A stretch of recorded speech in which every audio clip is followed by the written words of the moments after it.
The Science of Getting Rich by Wallace D. Wattles. Chapter 8. Thinking in the Certain Way.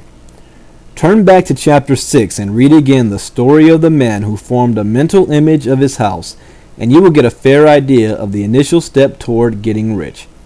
You must form a clear and definite mental picture of what you want. You cannot transmit an idea unless you have it yourself. You must have it before you can give it. And many people fail to impress thinking substance because they themselves have only a vague and misty concept of the things they want to do, to have, or to become. It is not enough that you should have a general desire for wealth to do good with. Everybody has that desire. It is not enough that you should have a wish to travel, see things, live more, and etc. Everybody has those desires also.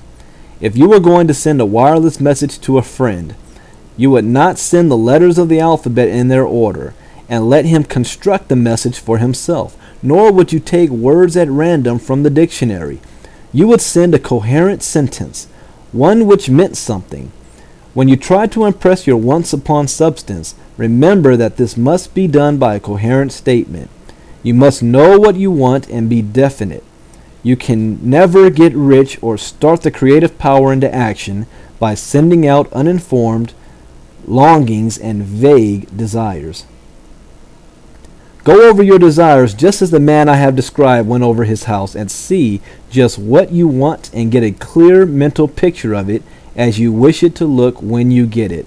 That clear mental picture you must have continually in mind, as the sailor has in mind the port toward which he is sailing the ship. You must keep your face toward it all the time. You must no more lose sight of it than the steersman loses sight of the compass. It is not necessary to take exercises in concentration, nor to set apart special times for prayer and affirmation, nor to go into the silence, nor to do occult stunts of any kind. Their things are well enough, but all you need is to know that what you want, and to want it badly enough so that it will stay in your thoughts. Spend as much of your leisure time as you can in contemplating your picture, but no one needs to take exercises to concentrate his mind on a thing which he really wants. It is the things you do not really care about which require effort to fix your attention upon them. And unless you really want to get rich so that the desire is strong enough to hold your thoughts directed to the purpose as the magnetic poles holds the needle of the compass, it will hardly be worthwhile for you to try to carry out the instructions given in this book. The methods herein set forth are for people whose desire for riches is strong enough to overcome mental laziness and the love of ease and make them work.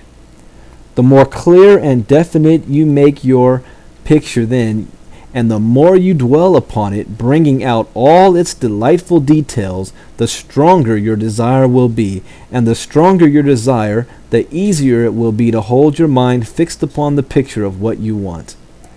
Something more is necessary, however, than merely to see the picture clearly. If that is all you do, you are only a dreamer, and will have little or no power for accomplishment.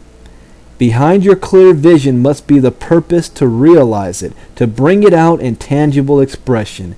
And beyond this purpose must be an invincible and unwavering faith that the thing is already yours, that it is at hand, and you have only to take possession of it. Live in the new house mentally until it takes form around you physically.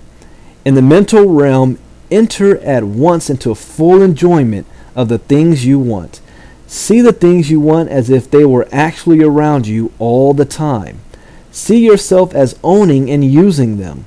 Make use of them in imagination just as you will use them when they are in your tangible possessions. Dwell upon your mental picture until it is clear and distinct, and then take the mental attitude of ownership toward everything in that picture. Take possession of it in mind in the full faith that it is actually yours. Hold to this mental ownership. Do not waver for an instant in the faith that it is real. And remember what was said in the preceding chapter about gratitude. Be as thankful for it all the time as you expect to be when it has taken form. The man who can sincerely thank God for the things which as yet he owns only in imagination has real faith. He will get rich. He will cause the creation of whatsoever he wants. You do not need to pray repeatedly for things you want. It is not necessary to tell God about it every day.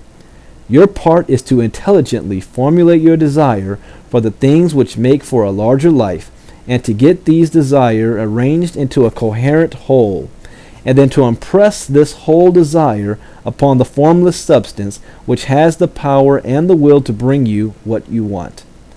You do not make this impression by repeating strings of words. You make it by holding the vision with unshakable purpose to attain it, and with steadfast faith that you do attain it.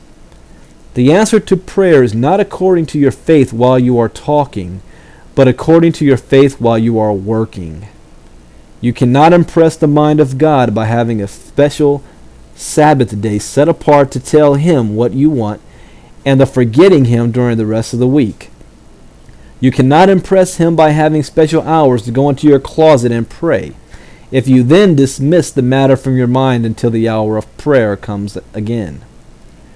Oral prayer is well enough and has its effect, especially upon yourself, in clarifying your vision and in strengthening your faith, but it is not your oral petitions which get you what you want. In order to get rich, you do not need a sweet hour of prayer. You need to pray without ceasing.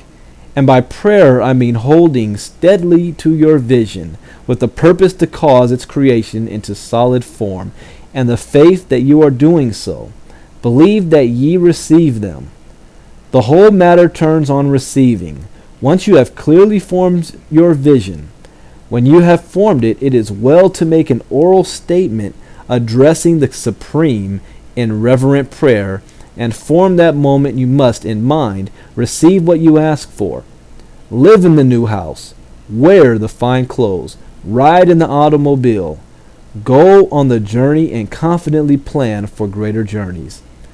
Think and speak of all the things you have asked for in terms of actual present ownership. Imagine an environment and a financial condition exactly as you want them, and live all the time in that imaginary environment and financial condition. Mind, however, that you do not do this as a mere dreamer and castle builder.